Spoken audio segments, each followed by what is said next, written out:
What's going on, everybody? Welcome to episode number 120 of Brandon's Face. It's the podcast about a playlist. I'm Jonathan Beardsley.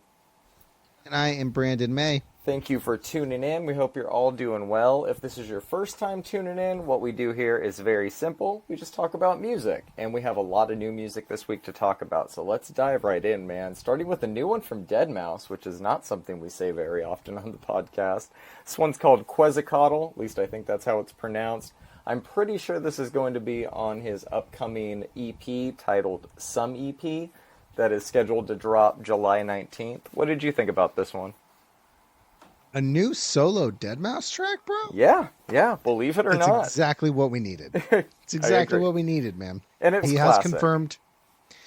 For sure, man. It feels like it honestly kind of feels like another Strobe, if you're asking me. Yeah. But he's confirmed, like you said, an EP that's on the way, and he's also confirmed that there's an album that's going to follow that once he finishes it. This track is gorgeous, bro. Something we expect from the Mouse. Yep. Layered synths, signature percussion and drum works. Incredible track, dude. It gets better every time I listen to it, actually. Yeah, man. I really liked the K5 album last year, but I'm just really excited to hear some solo Deadmau5 again, and especially excited to hear this EP if it's shaping up to sound like this. Right. All right, man. A new one from Jamie XX and Robin called Life. This one came out a few weeks ago. I didn't throw it on at first, but since we had a slow week, I figured we could check it out. I think he's 3 for 3 with the singles on this rollout. Obviously, putting a legend like Robin on this track didn't hurt. What did you think about it? Oh, yeah. Robin's voice is just fucking iconic, bro. The glitchiness in this track is exactly what I wanted. Robin's vocal tone just always adds a special touch to pretty much every track that she's on, and this track is no different. Yeah, I agree. There's a video of them doing this one at Glastonbury on the BBC YouTube page. Robin's vocals live sound identical to the recording, and that's just always a quality I really, really appreciate in an artist. Yeah, me too, man. New Netsky remix of the classic song Satisfaction by Benny Benassi. I think if you've heard Netsky, you kind of know where this one is going, but it does not disappoint. What did you think about it? There are approximately 134,676 remixes of this song, and not one of them comes close to the original in terms of how I feel. True. That being said, I think Netsky, he could have done a little bit more with the percussion on this one, but the bass just drops, man. Are there more remixes of Satisfaction or Miracle by Calvin Harris and Ellie Goulding at this point? What do you think? Ooh, I think I'm going to go Satisfaction. Yeah. I'm going to say Satisfaction. Despite the 2 hours of remixes for Miracle that we've had released so far, Satisfaction has, almost 20 years of remixes at this point? There's a lot. Right. This one's really good, though. Yeah, really like this one. All right, we got Clooney producing a kind of a Latin pop hip-hop track here with Alvaro Diaz and Caleb Calloway. It's called Peso. I really, really liked the just club energy on this one. I thought it was a banger. What about you? Yeah, it's a party track, bro. Deserves it. This should be played at house events all summer, in my humble opinion. It got me going, dude. Yeah, man. Post Sip and Yak, the videos Clooney's been posting of his live shows have been insane. I really, really like the sound he's been putting out this year, and I hope we get more of it because this is really good. Same. All right, man. New one from Kesha called Joyride. You and I were both pretty big on her last album, so I'm very interested to know where you landed on this new track, since it is quite different. Yeah, she's going in a dancier direction. I loved her last kind of non-dancey album. Really vulnerable, kind of beautiful album was her last one, but I like this style of Kesha. I do not. It's not that I don't like Party Kesha, man. It's just that, I felt that the sound of her last album encapsulated the party side of things, with tracks like Your Love Is My Drug and stuff. Or, I'm so sorry, Your Love Is My Drug.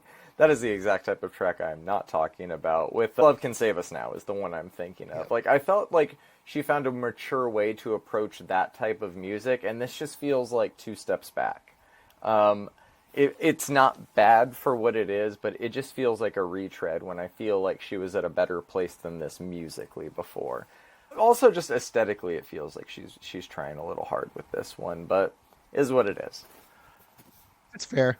All right, two new Kiss of Life songs, Sticky and Tiquero. Both, I think, are very good. Tiquero is kind of confusing, a K-pop Latin-inspired song. It somehow works more than I thought it would. Sticky, I didn't really like at first, but has been just an earworm. Every time it comes on, I start humming along. But I think these are two of their weakest songs so far. Do you agree with that, or am I being a little too hard?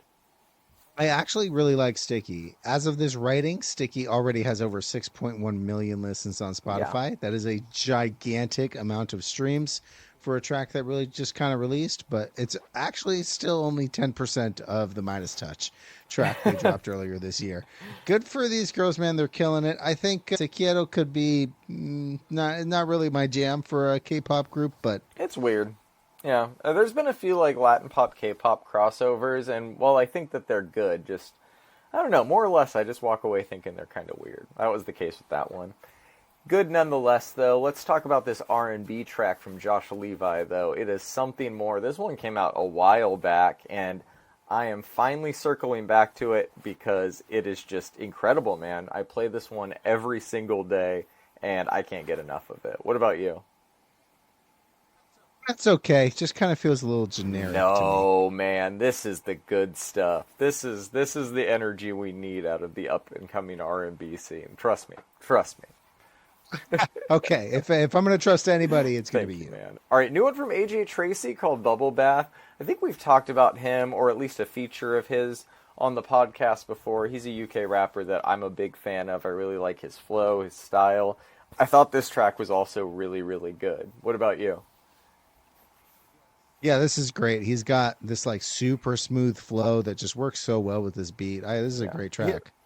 I find a lot of his more recent stuff skews pro relationship, which is just not a stance you usually get in rap. It as a married person myself, it is fun to have lyrics you can relate to in some of these songs once in a while. You know, I too Right. love my wife. All right, we we got a new one from Eminem, Big Sean, and Baby Tron called Toby. What are your thoughts on it, man? I don't think I like this one, man. It's not bad, I guess.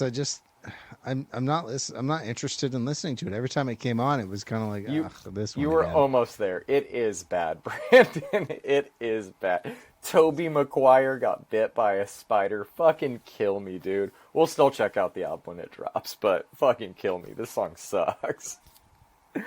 All right, man. A song that I didn't think sucked is this new one from Killer Mike called Humble Me. I thought this one was great. I don't love the hook, but I think that his talent just whenever he's rapping on a track like this is undeniable. What did you think about it? Is this a bonus track, or is he from No Michael, or is idea he just yet. dropping No, he singles? actually already dropped the Michael Deluxe Edition, or I'm sorry, the Michael Rap Album of the Year edition, as it deserves to be called. No, I think this is just either a one-off or start of next thing. All right. Well, I really liked it. Obviously, Killer Mike just comes in and destroys shit and then leaves. When's your guess for maybe not a new album, but a new RTJ song? I think they circle back like late 25 to mid 26, somewhere in that range. I think they're going to take a good break, though. What about you? I think that we're in an election year, and I would be surprised if we did not get an Interesting. RTJ single by Interesting. November. I mean, what better time? You are correct. We hopefully should. That made the 2020 album stand out a little bit more. I think by the time they call that project quits, or both of them call it quits, we need to have hit RTJ 5. We need that collection of albums like the Infinity Stones, you know? Oh, for sure. All right, man. Let's pivot. I don't even know what genre to call this. It's the new one from Childish Gambino. Lithonia is the name of the track off of his album due out July 19th called Bando Stone in the New World, which is also maybe his last album is Childish Gambino, which is also maybe the soundtrack of a new movie he's got coming out. Like all Donald Glover projects, it's needlessly convoluted, but I think the end result will be good. What did you think about the first taste of new music from Childish Gambino?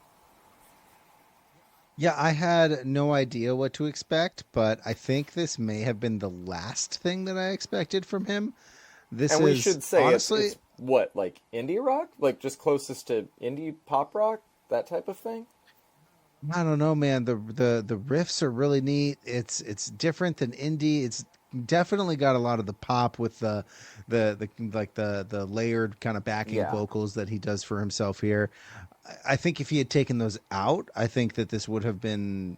I mean, I actually saw some people trying to call it emo, which it isn't, but What it's wave? What it's wave, bro? definitely Sixth wave? it's got to be 18th wave emo at this point, man.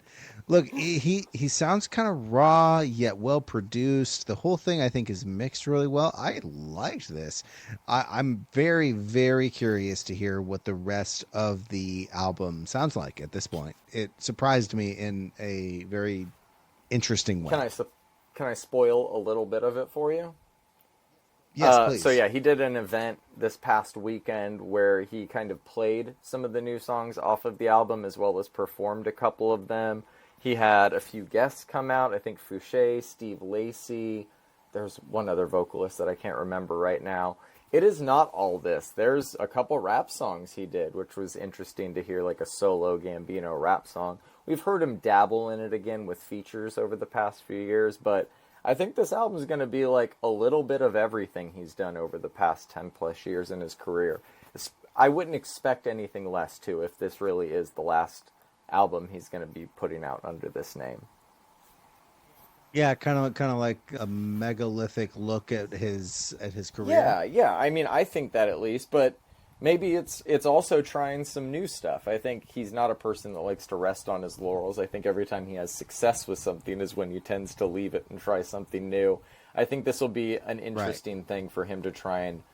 I mean, he capped off Atlanta. That show had its last season and last episode. So he has been ending chapters of books he started. It'll be interesting to see, one, if this is really the end of his music career. It just feels wrong. He's so young still, but it'll be interesting to see how he wraps this up, because The Internet will always be one of my favorite albums. So he's goated in my book no matter what the hell this album sounds like. Real. Definitely real. All right, man. New one from Biba Doobie called Ever Seen. She just does not miss, dude. This is so fucking good. What did you think about it? Yeah, this one has like this like country kind of folky sound to it, but her voice doesn't, which I think adds some like really cool atmosphere to the song, dude. I love her music. This song is no exception. Same, dude. Well said. I can't wait for that new album. I think she's kind of chameleon-ish in the way that she can adapt to all these different little subgenres of rock and pop, but dear God, dude, this was really, really good. Right. All right, new one from Shushu called Common Loon. Was this up your alley? Yeah, a lot of people talk about their music in very high regards. I don't think I've ever heard it unless we've covered it on the podcast, which... That's surprising. No, we haven't. I've been recommended their music a lot recently, too, and I figured what better time than with the new single off their upcoming album. But yeah, this was also I don't know why. I I wasn't expecting like really fuzzy guitar music, right? and Yeah. I'm unsure what I expected, but it wasn't this. This is really good, man. Yeah, it is just, like you said, fuzzy, I would say distorted on top of that, just goodness, man. I really liked it. Their new album, 13-inch Frank Beltrame Italian Stiletto with blah, blah, blah, blah, blah. The name goes on. It's one of those albums. It comes out September 27th. And if this is what we're looking forward to, I'm excited, man. It sounds good. Yeah. This was really neat. All right, Brandon, I've been dying to tell you this. So, this new song from Drugs, aka Destroy, Rebuild Until God Shows, Losers Stay Losers. It's good. It's Craig Owens. Of course it's good.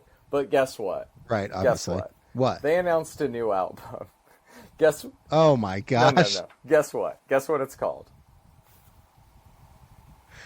It's called... God Shows, Destroy, Rebuild Until. It's called Until God Shows. So this is now 3 self-titled albums, technically. The first album, Drugs, the acronym. The second album, Destroy, Rebuild. The third album, Until God Shows. Their name is Destroy, Rebuild Until God Shows. I don't know what the hell they're going to do after this, but I remain almost more curious for that project than this one. Not really, though, because I am very excited, man. Craig Owen sounds like prime Craig Owen. I was going to say again, but still, like, the guy's never really lost it. What did you think of this? Yeah, dude has never lost his and touch. about them possibly being the first band with 3 self-titled albums, if you don't count Crystal Castles? Oh, true, huh? Yeah, we don't talk about that. Craig sounds incredible as always. The instrumentals are a little bit heavier on this, kind of bring me the Horizon reminiscent, if you will. I think that they are allowed to call their albums whatever the fuck they want. I do agree, but it's just unprecedented almost. It's ridiculous is what it is. But then, they started with 2 self-titles, they'd kind of be wrong if they didn't do the third one, you know? I don't know. Yeah, I mean, they're just gonna name the 4th one Destroy, the 5th one, you know. We're gonna go one word at a On time and after on that, and on. one letter at a time after that. Decimal point, dot. Can't wait, man. This is really good. I love Craig Owens. All right. Yeah, super. We got a new one from Simulation Defect called Fractal Holographic Universe. My favorite song title of the week, man. What did you think about this one? Out on a record label that I just recently found called Expansion Records. This is heavy as hell, crunchy, man. The bass tone is just so good. Loved it. What did you think? I thought it was really good, man. Just those almost nonstop machine gun-like snare hits throughout the entire middle were just so fun to headbang along to. This one was really, really good. So good. All right, we got a new one from Xenosis, is how I think you pronounce the name of the group. It's called Altar of the Hound. The whole song is good, but the guitar work on the back half of this one is just, you can't see it, but I'm doing the chef's kiss hand. It's that. Oh, I'm sure. What do you think about this one, man? Oh yeah, Transcending Obscurity Records always just puts out just insanely heavy prog tech death, and this is Brandon's music, man. Prog tech death. I mean, you said prog tech death. That just translates. It's like the auto translate thing on the keyboards to Brandon's music for me. Exactly. It's perfect. It's really good. All right, dude, you got to talk to me about this last single. It's from Peeling Fresh called Shoot to Kill. What the hell, man? So this is the duality of slam bands, right? You've got the ones that take themselves very seriously and have technical prowess, like a band we'll review later in this episode. And then you have bands like Peeling Flesh and Party Cannon who are like, this is just fun music, man. They included my favorite George W. Bush quote, which is, "Now watch this drive," and I can't hate him for it, man. So this is fucking awesome. It's hilarious, and I love it. That's your favorite Bush quote? That's a good one. It's a good one. It's a good one. I mean, the whole quote, the whole minute and a half of that is just amazing. No, I and agree. Just the video of them like rolling up and being like, Mr. President, and he stops his golf game and this. All right, now watch this drive. Just absolutely OG, man. It's up there with Fool Me Once for sure. Dude, this was really good. Obviously, I love it when bands like this just don't take themselves too seriously, when they lean into that Party Cannon side of slam. I don't remember Party Cannon having a fucking rap verse anywhere on the album, but this song most certainly did. They did not. And I loved it. That my ears perked up like a dog when that shit fucking kicked in, man. This was really, really good. Kind of up there with like the Orbital Gate, just like, oh man, this rocks type of what the fuck shit. I loved it. Oh yeah. All right, only big fan. one EP this week, man, but we made sure to make it our obligatory techno release of the week, as is tradition. So talk to me about this Steve Redhead EP, Cosmic Alchemy. Out on Mutual Rhythm, which we've covered quite a bit. This release from Steve Redhead is just progressive and pummeling, while staying like really true to like the dance roots from Belgium, because that's where he is. I'm a big fan of this one. The percussion and the way that everything just kind of comes together as each track kind of wraps up, just to start again on the next one, is just chef's kiss to me. Great techno, dude. Yeah, I didn't really have any notes for this one. I just really enjoyed it. I thought it played really well, like beginning to end. It wasn't really an EP built on the individual songs for me. It's kind of a complete experience. But I really liked his overall sound and just approach to techno. It was really good. Yep, Are you good? I'm glad you liked it. ready to talk about some albums? We got a bunch.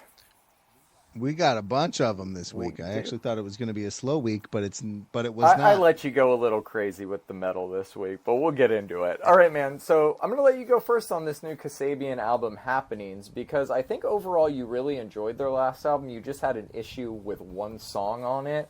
What are you feeling about this one? Did they kind of make good and put out a completely good album for you? Short answer to that question, John, is yes. But I liked their last record, at least a little bit. I think a lot of it more than you did. Yes. But it was an odd record for them in their discography. I wasn't really sure what to expect for this one, but boy, am I happy with what we got. I like every single one of these songs. And it just goes to show how good Kasabian can be when they're doing what they're known for and very clearly good at, right? Mm-hmm. Starting from the front end, the darkest lullaby, we get what will eventually make up the entirety of the album. Unique instrumentation, some catchy melodies, some of the catchiest melodies we've heard this year in rock music, and decent to good lyrics. This whole album reminds me of kind of Portugal the Man's album Woodstock in composition and execution. Clearly, the focus was put on melody and songwriting. The mix on this album, excellent, especially for the poppier direction that they took. The bass isn't muddy or thrown into the back of the mix. The guitars are like just the right amount of up front, and the vocals, I think, are filtered very well. The drumming kind of takes a little bit of the back seat, except for on some of the dancier tracks like Call. How Far Will You Go has this like great punk energy to it while still staying in that pop rock realm of things. And that's honestly a pretty hard fence to walk, but I think they did it decently well. I can hear a lot of North American rock in these songs, a lot of Red Hot Chili Peppers influence. I heard some Strokes stuff, obviously Portugal the Man, like I said earlier. I think they tapped into something that really works for them, and I really enjoyed this album, dude. There's no skips. I really tried to find shit that I didn't like about it, and I really just like the whole thing. It's quick at just 28 minutes. It's somewhere between a 7 and an 8 for me. Yeah. My standout is probably How Far Will You Go or Algorithms. Either one of those songs are real good. Man, you and I have so many of the same notes on this one. It's crazy. So apologies if there's some overlap and we say the same thing, but I think that just listening to this album is kind of a universal experience. I didn't love their last album, like you said, so my hopes weren't very high for this one. I ended up enjoying this one a lot more than I thought I would. It's obviously well written and produced. When you listen to it, that just comes across immediately. The songs are dynamic, they're danceable. Like you said, very Portugal the Man adjacent. I think that that's just right there when you hit play on this one. Darkest Lullaby is the perfect way to kick this off. We get some fuzzy infused riffs into tracks like How Far Will You Go? Like you said, some like punk energy. There's really not a lot of complaints I have about this one either, man. I think it's all really good. It's in the 7 range for me.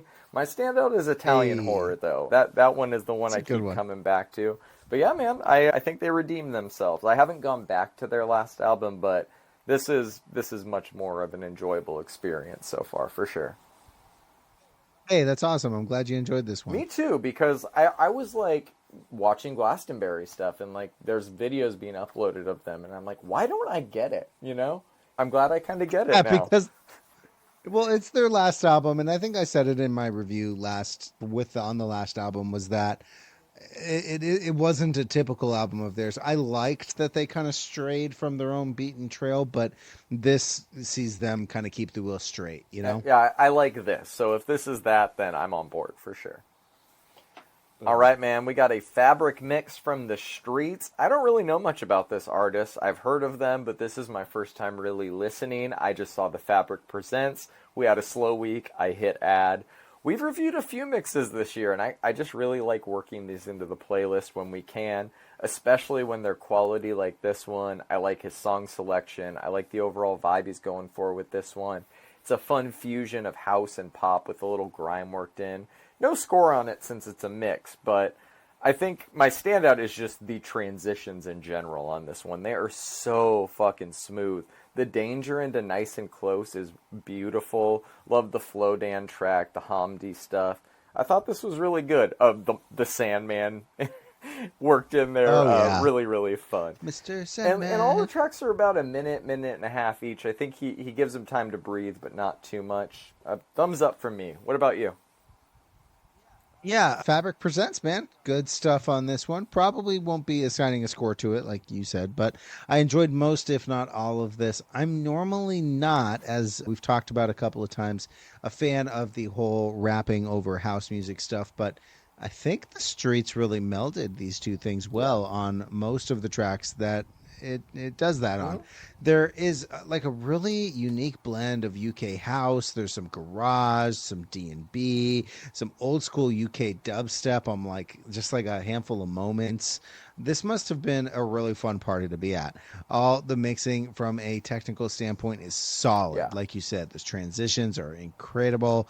There's great track selection, great melding, energy hills and valleys, which is difficult to do as a DJ. You don't really, you can't really predict that the hills and the valleys that you are creating are going to hit, but Right. every single one of them hit on this one. So also thumbs up. Good Yeah, shit. I think more than any like subjective score, I think the thing with the mix is if I was in the crowd in any atmosphere, club, festival, or otherwise, would I enjoy hearing this set? Because that's what you're hearing. You're hearing a set. You just have to make sure you're in the right setting for it. I would most definitely have had a good time in the crowd during this set. This was a lot of fun. Oh, for sure. Yeah. So the Streets, we'll definitely be keeping an eye on their stuff going forward. All right, we got this album from Zeina actually dropped a while back, but like we said, it's a slow week. Finally got to catch up on some of these. This album's called East End Confessions. Like I said, it came out a while ago, but I've had it ready to go for, I don't know, this has been at the top of my we need to cover this as soon as possible. I'm glad we could finally circle back to it. We reviewed a lot of these songs over the time we've been doing this podcast, a couple years now, but I think it's nice to finally have a lot of them packaged into one album like this. It's a contemporary R&B album that feels rooted in the early 2000s, but it doesn't really rest on that vibe alone. She manages to use the multiple languages that she knows to make every song feel a little different than it would in other hands. I think her ability to create these just incredible runs and infectious hooks should have her on a fast track to stardom within the genre. She absolutely crushed it with this album, man. It's a no skips for me. Feeling a strong 8 on it. Standout is hard to pick. I think it could be any of the first 4 songs, but I'm going to go Hooked. That one is addictive, man. What did you think about this one? Did the album land for you now that you've heard it in full? Not quite as much as it did for you, but this is an entirely inoffensive collection of pop R&B songs. It comes like decently close to being edgy at times, but never really crosses any lines. This is obviously super fine, but it kind of takes an album and like sterilizes it to the point of diminishing returns for me. There are a handful of tracks I really liked, but I can't say I like loved any of them. The catchy and like Middle Eastern inspired melodies on a lot of these songs really bring out like a cool element that is heinously underexplored in Western music. So to hear beats like Problematic is really neat as they incorporate the instruments and overall chord progressions into a Western style pop banger really well. Another thing I really like about this project is the way that like multiple languages are spoken, obviously. I love that. It happens in a lot of Latin music nowadays with Spanish and English, Spanglish being used in a lot of these music, but you very rarely hear French, Arabic, and English together on an album, especially not very much on a 3-track run. It's like, especially on like a mainstream adjacent pop It's impressive. album. It really is, man. I liked the majority of this album. I didn't really love any of it, That's though. fair.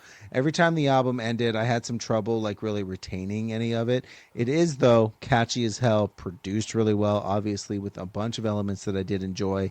It's probably a 6 or 7 for me, more so on the 7 end. Fuck it, let's call it a 7. My standouts are either Problematic or Whatever. Yeah, that very good. I very much respect that take. I think you hit on something, which is that this style of production, these more like ethnic flares or like Middle Eastern flares, is not something we typically hear a lot in the States. I think her and Ravina are doing a really, really good job of bringing that sound over and making it more contemporary. And they're just making good music over that type of production. So shout out Zeina, shout out Ravina, man. Big fan of all this stuff. Real. All right, man. Let's crank things up. We got a few metal albums to talk about this week, starting with this. Yeah, we've got a couple. This one from Thou called Umbilical. So I've had a friend hyping this one up to me for a while now, and I've heard bits and pieces of it. But this week was my first time sitting down with it and giving it the proper headphones listen, and it rips, dude. The whole thing plays out like a slow spiral into madness. It's very dense and heavy and feels like walking through Silent Hill from start to finish. There's a feeling of dread that they managed to create with their tempo and tone. It's both stomach churning and magnetizing at the same time. It's also subversive, or it was for me at least. Right when I thought I was starting to figure this album out, things change. The tempo picks up for a little bit on I Feel Nothing and Unbidden Guest. Feels a little more thrash through that section before getting a little more proggy with things on like I Return. I love how the album just maintains this consistent sound while also keeping me guessing. It's definitely in my top 10 metal albums of the year. Easy 8 for me on this one. I really enjoyed it. My standout is The Promise. What did you think about this one though, man? I've been dying to know. All right. Well, it is an unabashedly heavy release from Thou. I actually hadn't listened to this prior to us throwing it on the playlist, even though it was in my to cover in 2024 playlist.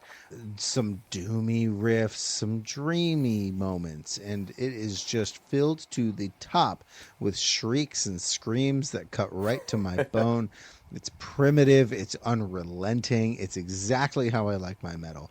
I find it odd that bands like this seem to come out of the underground into the, I don't want to say mainstream, maybe music nerd zeitgeist. Could be like critics, could be advertising from the label. I didn't know the label released on Sacred Bones Records, so it actually looks like I have another label to look into, which is, you know how nice that is for me. The way the guitars and bass, though, collide in this mix is something that I feel is probably really hard to do right. There's like a level of fuzz that actually reminds me a little bit of Caius a little bit. Just, you know, heavier to like a massive degree. The way the vocals are just shrieked out add to the overall feel of the album. It is intense. Yeah. It's the intensity is cranked up, like you said, to like 11. I would have loved to hear a little bit more vocal variation or even a second vocalist, kind of like how Dying Fetus does, where they kind of both do gutturals, but they're both different. And so I would have loved to hear a second shrieker on this one, if you will. But look, man, this album is so good. It's really hard to criticize it, though. Tracks like Narcissist Prayer are doomy and slow, yet also unrelenting. This is juxtaposed a bit with tracks like I Feel Nothing When You Cry, which turns the black metal influence all the way up with the way the guitars are picked. One thing I do when I really like the sound of a metal album is I'll go through the lyrics. This album has some incredible lyrics and some that I'm not really a fan of.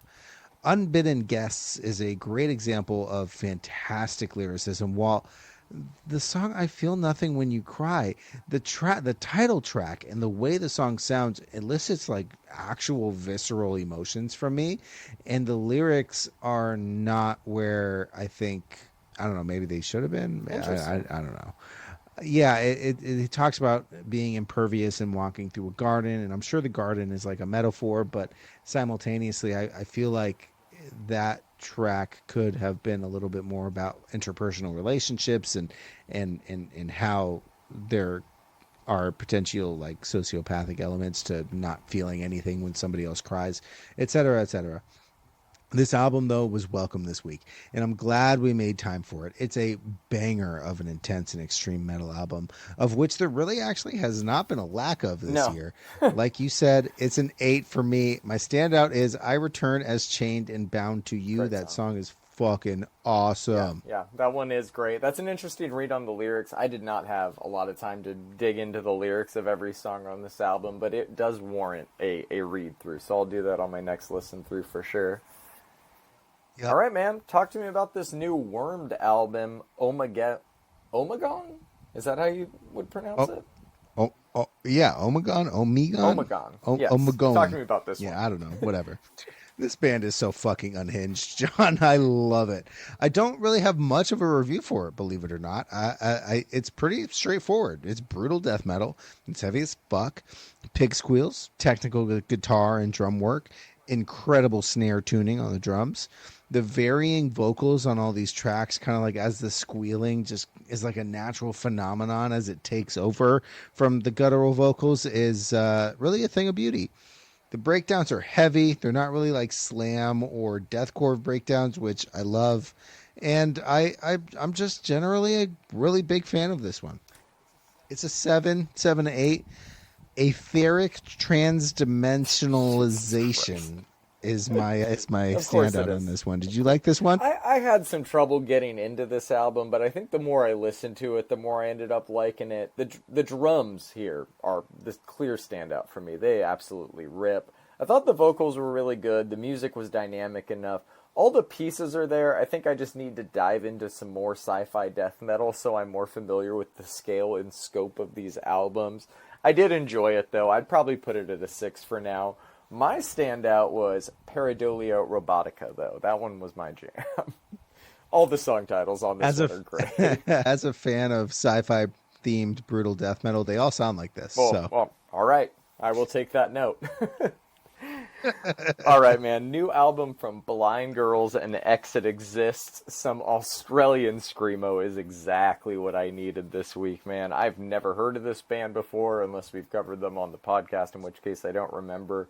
But I enjoyed this album every time it came on, so thank you for adding it. The energy on this one is just palpable. The screams are super raw. It's the type of music that just makes you want to run through a brick wall, turn around, and do it again. It only took 2 songs before I hit the follow button on them, which on this album is probably less than 3 minutes, 2 minutes, somewhere around there. It's everything right. I loved and missed about the MySpace era of music, dude. It's great. This is another solid 8 for me. My standout is Loveless. What did you think about this album? Beautiful. Number one, I just need to say that the album artwork for this album is exactly as one would want an album that sounds like this to look like. This is out on Persistent Vision Records. Blind Girl is a new band to me, but they're clearly not new to the screamo scene, as is tradition with hardcore adjacent bands. I looked up what their shows look like. Holy shit, man. They have such a visceral intensity at their shows that even shines through when you watch them on a screen. The vocalist gets into the crowd to continue what she does best, screaming everything with a ferocity that rivals like giant established bands. 12 songs, 21 minutes of just beautiful screamo that resonated deeply with me every time I listened to it. I didn't even need to read the lyrics, man. The tone of their music gets me, just hits me right in the fucking feels every time. This is an 8 out of 10. My standout is the entire fucking thing. People who have not listened to this need to. I hard agree, man. No bad albums this week, really. Really? All right, let's talk about this new one from Krallice, Inorganic Rights. What were your thoughts on this one? All right, so I saw that this had released, and I threw it on. The descriptor as this band was recommended to me was technical black metal. Tight. I love both of those words, and when they're together, that normally means something really neat. Yeah. Dear Lord, John, this does not disappoint. The way this band builds atmosphere is insane. While listening to this, regardless of where I was, I felt like I was walking through a cold, foggy forest about to happen upon a sacrifice ritual, which is the exact emotion I want to feel when I'm listening to a technical black metal band. Parataxis is like a 6-minute intro. It's its own song or whatever, but it like set the stage beautifully for the 10-minute epic that is Flatlines and Circled Residue. The building in this song is insane. The synth work and the percussion elements that all end in like a snare roll that eventuates into some of the creepiest metal I've heard this year nearly brought me to tears, John. Their drummer is great in this song. Their drummer is great on this whole thing. Tracks like Erudition, I don't know how to say that, and Feel Time Begin really show the drums off. Tracks like Faustian Bargain really show their bassist off. The star of the show to me, though, is the musician who is in charge of the synth work. Whoever they are, they really set the stage for some ethereal moments on this that are allowed to breathe and ebb and flow, which would not it just would not have been possible without them. I am a gigantic fan of this one. It's probably a 9 for me. Faustian Bargain is probably my favorite, Yeah. or Flatlines Encircled Residue. But either of those songs are just insane. But the whole album fucking rips. Damn. Well, you loved it. I liked it. Not quite as much as you, but I did enjoy it. I think that this specific style of technical black metal is just a little slow for me overall, but I was able to appreciate this for what it was. More than anything, I think this album just suffered from coming after a really high energy album on the playlist this week with that Blind Girls release. Real. But on its own, man, this album is good. It's very dense. It's worth investing your time into. It didn't make for a good passive listen for me this week, but when I did the full headphones listen, it was beautiful, man. It's the type of album that commands your attention and rewards you for listening a little bit closer, especially those, like you said, those ethereal synth layers, just tying it all together is beautiful, man. I love that, dude. This one's like in that 6 to 7 range. Let's call it a 7. My standout on this one is Here Forever, but the whole album's pretty solid. A good one. All right, we got one more album to talk about this week. It is from A Modest Proposal called Let Them Smell Their Flowers. This is a solid debut and a great way to cap the playlist off. It's got something for everyone on it. It's a little bit indie, pop punk, post-hardcore, shoegaze, whatever else they want it to be. These genres are all incorporated in a way that doesn't feel forced, and I enjoyed it, man. I think it's a great way to start their discography with. Solid 6 to a 7 for me. My standout on this one is Pressure. What did you think about their debut album?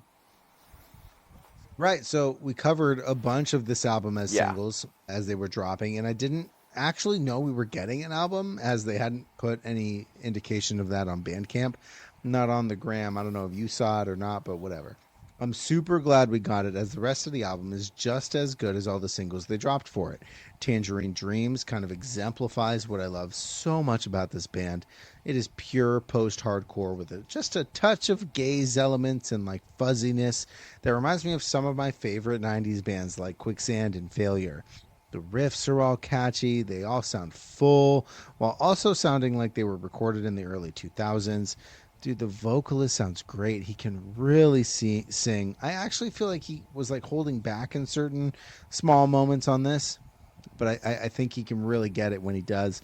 The mixing on this album is great. The bass is there. It's not fully up front. The guitars and pedals have the main stage with the drums just kind of rounding everything out.